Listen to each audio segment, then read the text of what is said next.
Empezamos entonces con la segunda parte del examen de selectividad de Castilla-La Mancha de junio del pasado año, la convocatoria ordinaria. Y el primer ejercicio nos habla de la hipótesis de de Broglie. Se resuelve a partir de la hipótesis de de Broglie, que viene a decir que toda partícula elemental lleva asociada una longitud de onda que es igual a la constante de Planck partido por la masa y por su velocidad, y que deriva pues en lo que llamamos dualidad onda-corpúsculo. Si había descubierto o había confirmado Einstein a través del efecto fotoeléctrico la naturaleza corpuscular de la luz, pues de Broglie le da la vuelta a las ecuaciones. Entonces dice, bueno, pues si la luz tiene comportamiento corpuscular de partícula, pues como la naturaleza ama la simetría y como cada vez que sucede un fenómeno en el universo se produce un desdoblamiento, ¿verdad? Hay siempre dos, materia-antimateria, luz-oscuridad, pues ¿por qué no? Las partículas pueden llevar asociada una longitud de onda. Y lo demuestra dando la vuelta a estas ecuaciones de Einstein. Entonces, si aplicamos esta ecuación al primer caso, la longitud de onda sería la constante de Planck, que nos la dan aquí,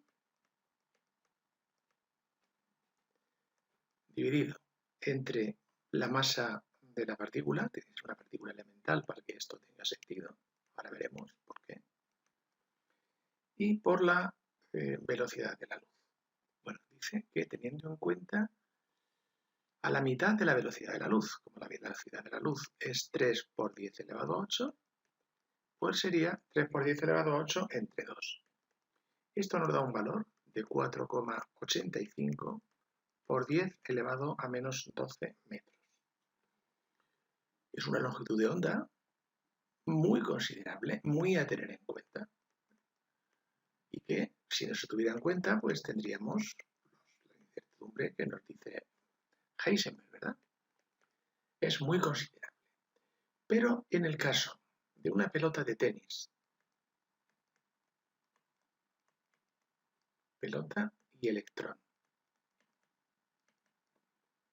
En el caso de una pelota de tenis sería la misma constante de Planck, pero como la masa ya tiene un valor bastante mayor, 50 gramos pasado a kilos sería 0,05, la velocidad es correcta, 400, nos da un valor de 3,3 por 10 elevado a menos 35 metros. En este caso, como vemos, esta longitud de onda es despreciable. ¿Qué conclusión sacamos entonces? ¿Qué es lo que nos piden y tenemos que deducir? Pues la conclusión es que el principio de de Broglie, la teoría, la hipótesis de de Broglie, solo debe tenerse en cuenta en el mundo microscópico, porque en el mundo macroscópico los valores de la longitud de onda son despreciables y no tiene sentido hablar de esta longitud de onda, ¿verdad? De este tratamiento ondulatorio. Entonces, como el núcleo atómico tiene un tamaño de 10 a la menos 15, estamos hablando también de una partícula muy pequeña, y entonces habría que considerar, en el caso del mundo atómico, siempre la hipótesis de de Broglie y el carácter ondulatorio de estas partículas. Porque esto nos va a llevar al principio de incertidumbre de Heisenberg, y cuando tratemos de determinar su posición o su velocidad, cometeremos un error, en el sentido de que no se puede conocer con exactitud y a la vez la velocidad y la posición de la partícula, derivada precisamente de este carácter ondulatorio que van a presentar partículas tan elementales como el electrón o como un núcleo atómico. En el mundo macroscópico despreciable, en la conclusión, en el mundo atómico hay que tener en cuenta este carácter ondulatorio. Con esto tendríamos terminada la pregunta, quede bien claro, ¿vale? Pero para adornarnos, digamos, no yo, sino vosotros cuando respondáis en selectividad, Pues podemos considerar el efecto relativista en la masa, por ver si esto va a tener alguna consecuencia sobre la longitud de onda. Sabemos que aplicando la ecuación de Einstein, la masa de una partícula, como es el electrón, que se mueve a velocidades próximas a la de la luz, aumenta. Esta velocidad sería 3 entre 2 es la mitad, 1,5. La de la luz, 3 por 10 elevado a 8. Y la masa, como vemos en este dato, 1,05 por 10 a la menos 30, pues ha variado bastante, ¿vale? Pero cuando trasladamos este valor de la masa a esta ecuación de de Broglie, vamos a ver, sería en vez de 9,1, 1,05 por 10 a la menos 30 por 1,5 por 10 elevado a 8. El valor que obtenemos es prácticamente similar al anterior. ¿Por qué? Si ponemos 10 a la menos 12, es decir, 11 ceros a la izquierda del 4, poco va a variar 4, 8 y 4, 2. Es decir, el efecto relativista es despreciable, no para la masa, pero sí para calcular la longitud de onda. Insisto, esta parte en roja no la piden, pero viene bien introducirla aquí. Vamos al siguiente ejercicio.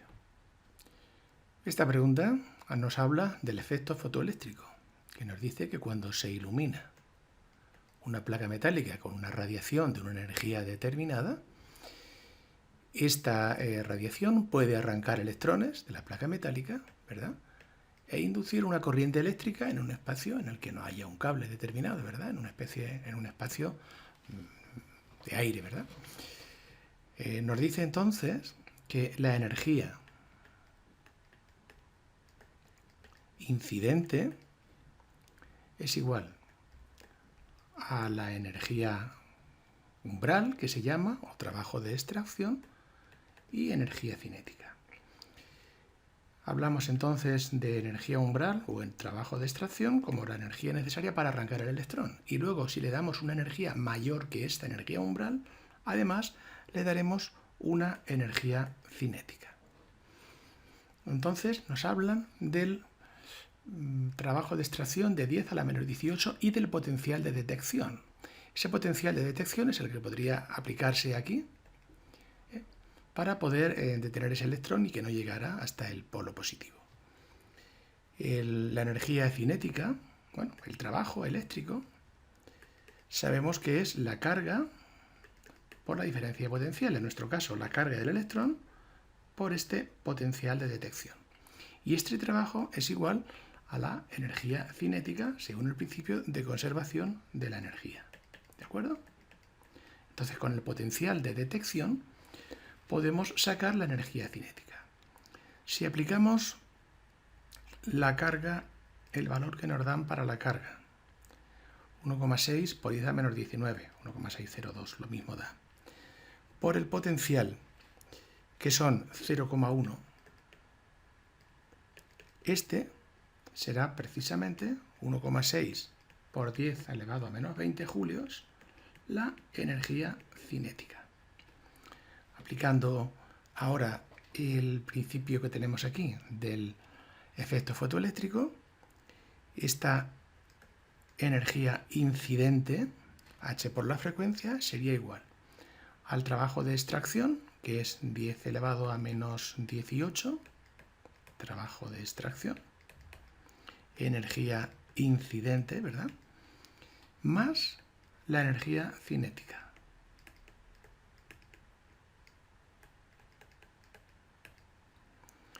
Obtenemos así un valor de 1,016 por 10 elevado a menos 18 julios. Como esto es igual a la constante de Planck por la frecuencia, podemos obtener el valor de la frecuencia de aquí, dividiendo el valor de la energía incidente entre el valor de la constante de Planck. Y esto nos da 1,53 por 10 a la 15 hercios, puesto que es una frecuencia, ¿vale? ¿Cuánto vale la energía del fotón incidente? La energía incidente vale 1,016 por 10 a la menor 18. Y la frecuencia 1,53 por 10 a la 15.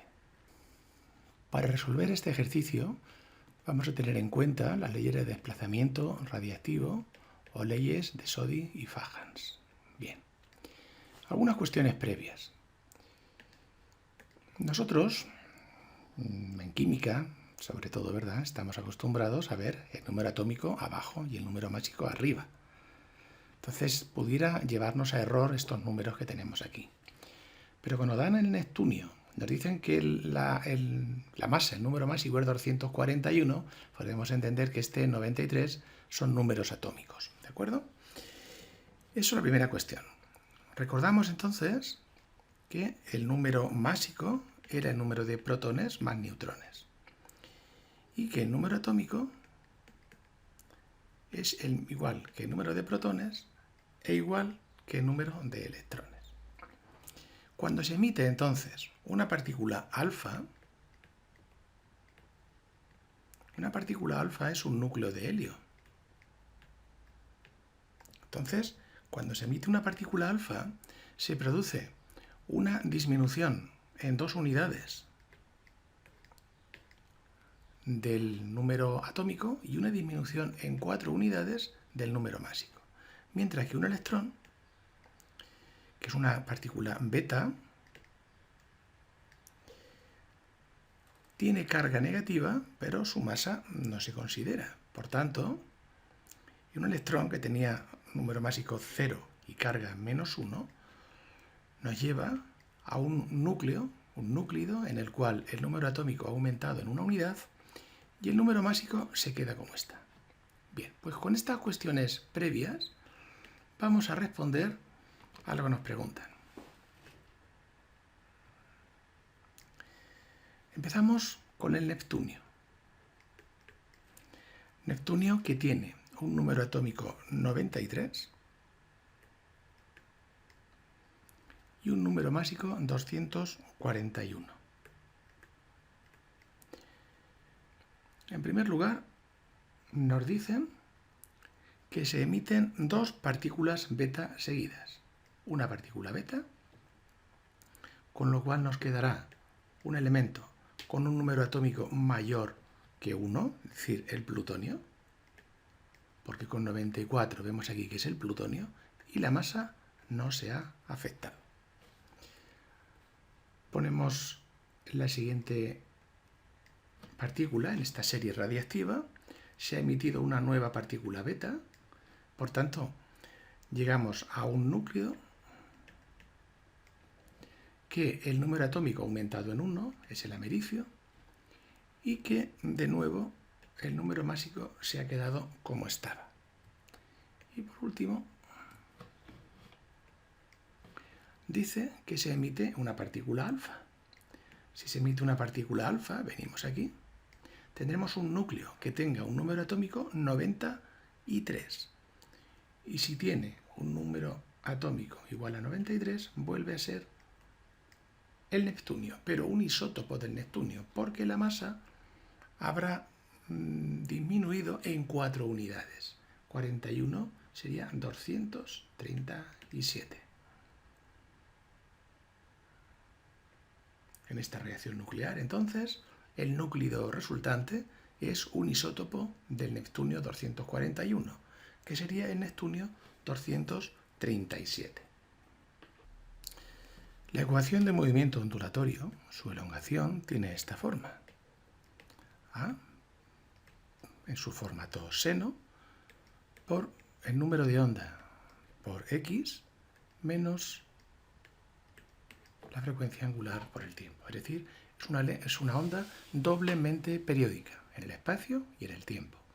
Cuando se desplaza hacia la derecha, tendría un signo negativo y hacia la izquierda un signo positivo. Por otra parte, sabemos que el número de onda es 2pi partido por la longitud de onda y que la frecuencia angular es 2pi partido por el periodo. Teniendo todo esto en cuenta, vamos a sustituir. La amplitud son 2 centímetros, vamos a ponerlo en centímetros, ¿vale? Por el seno de 2pi partido por lambda por x. X nos dicen que es un cuarto de longitud de onda. Y el tiempo es un cuarto del periodo. Entonces pondríamos la longitud de onda partido por 4 menos 2pi partido por el periodo por el tiempo, que es el periodo, partido por 4. Si ahora nos quitamos las longitudes de onda multiplicando y dividiendo y los periodos, pues lo que nos queda sería 2 por el seno de pi medios. Sería 2pi cuartos, por tanto pi medios, menos pi medios. Es decir, la elongación sería 2 por el seno de 0. Y el seno de 0 es 0. Por tanto, la elongación, su valor sería 0. Y si fuese hacia la izquierda, pues entonces la ecuación tendría un signo positivo. Sería seno de k por x más la velocidad angular, la frecuencia angular por el tiempo. Y sustituimos también en centímetros a, vale 2 por el seno de 2pi partido por lambda por un cuarto de longitud de onda más 2pi partido por el periodo por un cuarto del periodo. Se nos van las longitudes de onda, se nos van los periodos también y nos quedaría 2 por el seno de pi medios más pi medios. Sería 2 por el seno de pi radianes, que sabemos que también vale 0. Bueno, pues tenemos dos esferas metálicas, una más pequeña, con un radio r, y otra, el doble de grande, con un radio 2r, y cada uno con una carga q, la misma, ¿vale?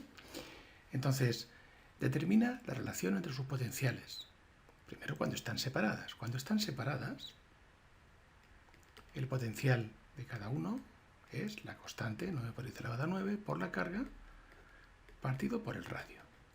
El potencial de la esfera 2 será la constante 9 por 10 elevado a 9 por la carga y por su radio. Cuando están entonces por separado, la relación que existe entre sus dos potenciales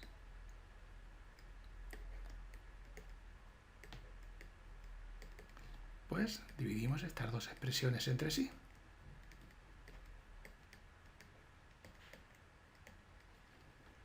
Que sería K por Q partido por R, partido por K por Q y partido por 2R.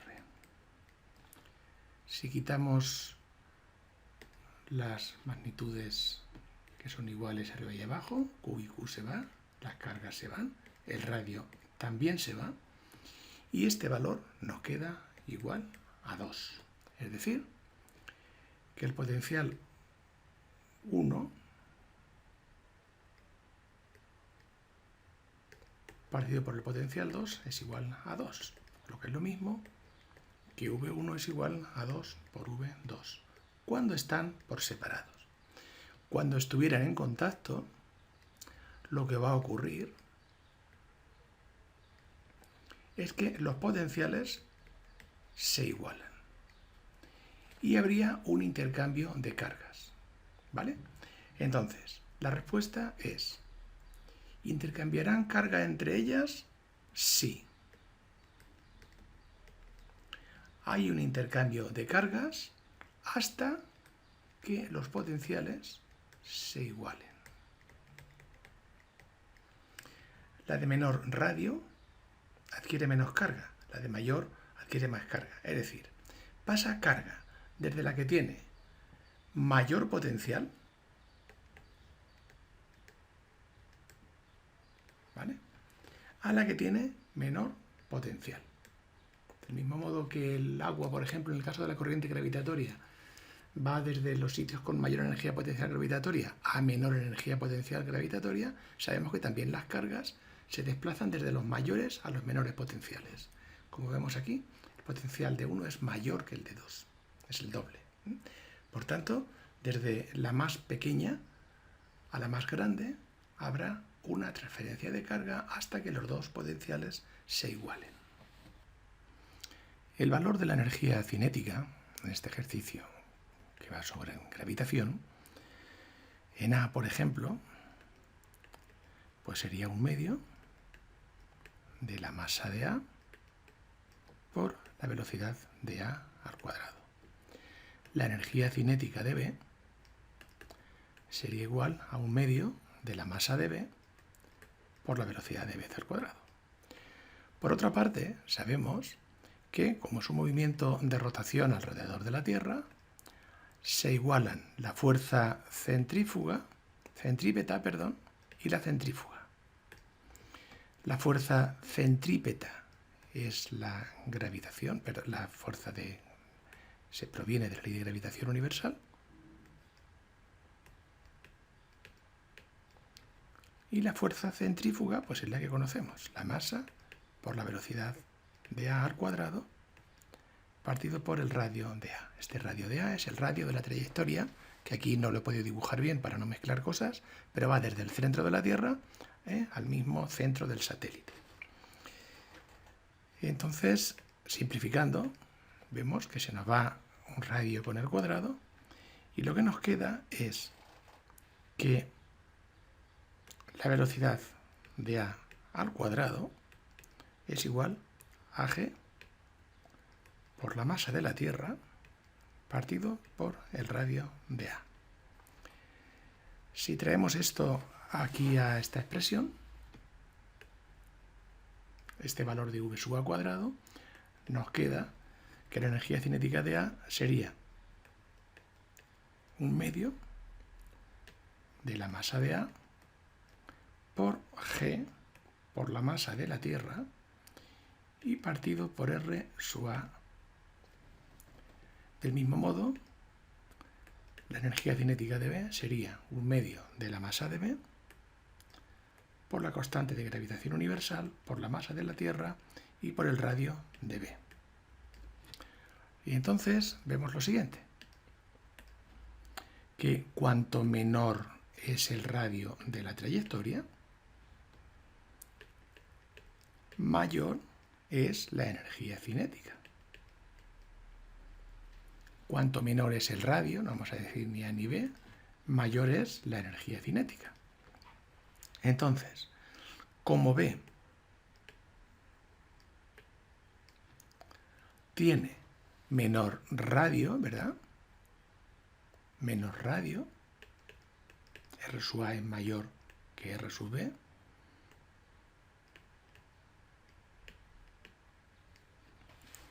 tendrá mayor energía cinética. En el caso B, en el apartado B, los dos tienen el mismo radio, pero tienen distinta masa. Si la masa aumenta, nos fijamos en esta expresión, ¿verdad? Si la masa aumenta, también aumenta la energía cinética. Porque la energía cinética es 1/2 de la masa por G, por la masa de la Tierra y por el radio. Si la masa de B es mayor, hablamos del apartado B del problema, si la masa de B es mayor, su energía cinética será también mayor. Resumiendo, en el primer caso, la energía cinética de B es mayor que la energía cinética de A. Y en este caso también se cumple que la energía cinética de B es mayor que la energía cinética de A. Podríamos haber llegado a la misma conclusión haciendo un cociente entre estas dos expresiones. Pero como podría ser más lioso, creo que la mejor explicación viene de observar la expresión general de la energía cinética. Si aumenta el radio, disminuye la energía cinética. Si aumenta la masa del satélite, aumenta la energía cinética. Según la ley de Snell, la refracción, sabemos que el índice de refracción del medio 1 por el seno del ángulo incidente es igual que el índice de refracción del medio 2 por el seno del ángulo de refracción. Si, como en este caso, el índice de refracción pasamos del vidrio al aire, es decir, el índice de refracción 1 es mayor que el medio 2, entonces el ángulo de refracción será mayor que el ángulo, de incidencia. Y podremos observar el fenómeno de la reflexión total, es decir, como vemos en el dibujo, el ángulo refractado se aleja de la normal. Y esto va a ir siendo cada vez mayor, ¿verdad? Conforme aumente el ángulo de incidencia, va a ir aumentando hasta que llega al ángulo límite. Después de ese valor, pues ya no va a haber más que reflexión total. Bien.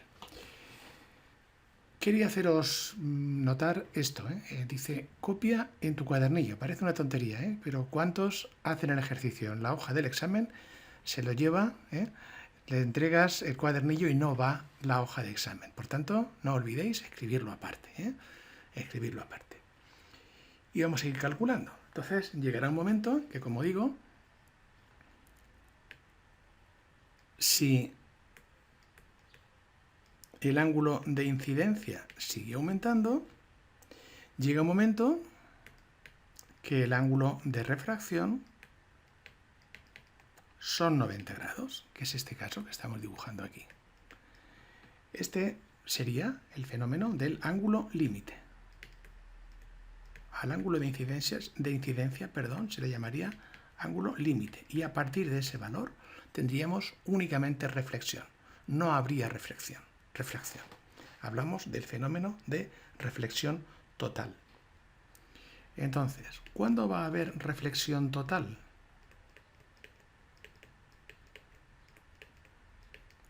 Pues para el caso, vamos a multiplicar aquí, el índice de refracción 1 es 1,5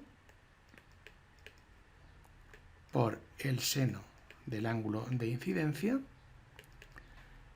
El otro índice de refracción es 1 y el ángulo de refracción es 90. En este momento, en que el ángulo es 90, si despejamos de aquí, me sale un valor del ángulo de incidencia de 41,81 grados. Este es el ángulo que se llama ángulo límite. Entonces vamos a ir copiando los valores en el cuadernillo y vamos a ver qué va ocurriendo. Vamos a ir calculando aquí cada uno de estos valores para estos grados. Para el primer caso sería 1,5 por el seno del ángulo de incidencia, que no lo conocemos, será igual que 1 por el seno de 6,6. Recordad que la calculadora en estos casos tiene que ir en formato grados. Venimos de a lo mejor de otros ejercicios donde puede estar en radianes, cuidado con esto. El seno del ángulo de incidencia, no lo voy a hacer todas las veces porque creo que esto lo sabéis ya hacer, sería 0,0766 y por tanto el ángulo de incidencia sería el arco cuyo seno es 0,0766. ¿Qué vamos a poner para redondear? 4,4. Luego el valor que tiene que ir aquí es 4,4.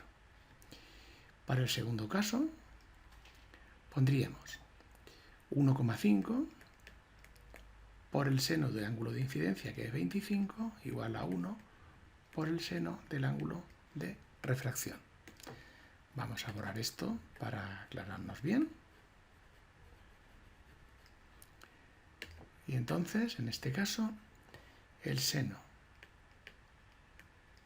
del ángulo de refracción sería 0,6339 y el ángulo de refracción, que estaríamos calculando en este caso, sería de 39,3, que trasladamos a la casilla.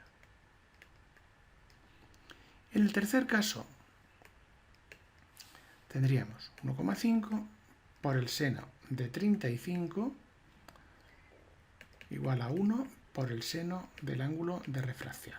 Sacamos directamente el ángulo de refracción, me daría 59,4. ¿Pero qué pasa a partir de 45?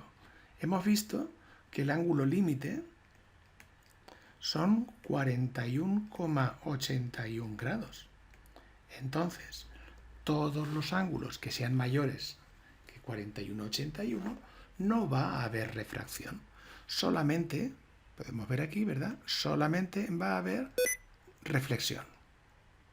Solamente habrá reflexión. Entonces, en estos dos casos, vamos a hacerlo matemáticamente para ver que nos da un error, pero como son ángulos de incidencia mayores que el ángulo límite, no se va a producir el fenómeno de la refracción. Y si quisiéramos calcularlo, en este cuarto caso, por ejemplo, y pusiéramos 1,5 por el seno de 45 igual a 1 por el seno del ángulo de refracción, pues nos daría un error, nos diría la calculadora que hay un error matemático, porque nos da un ángulo mayor que 1. Bien, hemos representado aquí en las tres situaciones. Vamos acercando el imán a la bobina, hemos puesto una espira para simplificarlo, ¿verdad? Este sería el flujo de la cara norte, ¿verdad? El flujo saliente de la cara norte. Tenemos el imán en reposo dentro de la bobina y después lo alejamos de la bobina. En el primer caso, al ir acercándonos a la bobina, como nos vamos moviendo hacia la derecha, lo que ocurre es que aumenta el flujo magnético en la bobina. Como aumenta el flujo, según el principio de acción-reacción, ¿verdad? La ley de Lenz, se va a crear un flujo opuesto, un flujo que se opone a ese aumento de flujo. Hay otro flujo que genera la propia espira. Si lo miramos, ponemos aquí nuestro punto de vista, pues según la regla de la mano derecha, para que se genere ese flujo ese flujo entrante, tendríamos que poner una corriente, se induciría una corriente así y así. Esta sería la corriente en sentido horario. Es decir, crea flujo entrante. Cuando está en reposo no hay variación de flujo,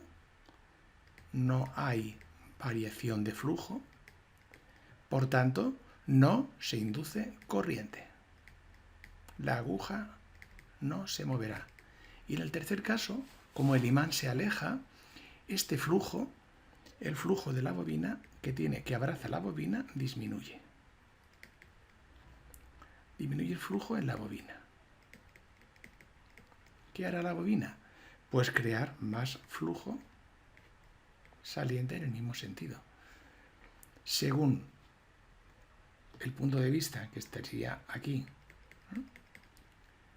según la regla de la mano derecha, pues habría que poner la mano derecha con esta corriente que tendría este sentido justamente antihorario. Según el punto de vista pues así te sale horario o antihorario, según donde pongas el punto de vista. Nosotros estamos mirándolo desde este plano, ¿verdad? Desde delante de la pantalla del ordenador.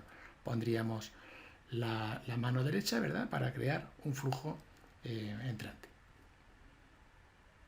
Para eso hay que imaginar dibujada así en este plano perpendicular, en un plano perpendicular a la pantalla, la espira. En cualquier caso, en el primer caso, la aguja del voltímetro gira en un sentido, después permanece en reposo y después gira en sentido contrario. La lectura del voltímetro, repito, sería el movimiento de la aguja en un sentido, porque se crea una corriente, que en este caso hemos llamado horario, tal como lo he dibujado yo, con mi punto de vista, que a lo mejor no es el vuestro, pero no os preocupéis. El caso es que es contrario. Al acercarnos se crea un flujo de sentido contrario. Al alejarnos se crea un flujo del mismo sentido para contrarrestar esa acción. Entonces, como los flujos son diferentes, las variaciones de flujo, las corrientes que se inducen son distintas. Por tanto, en un voltímetro, pues la aguja primero va a ir en un sentido, luego se va a quedar en reposo y luego va a ir en el otro sentido. ¿De acuerdo?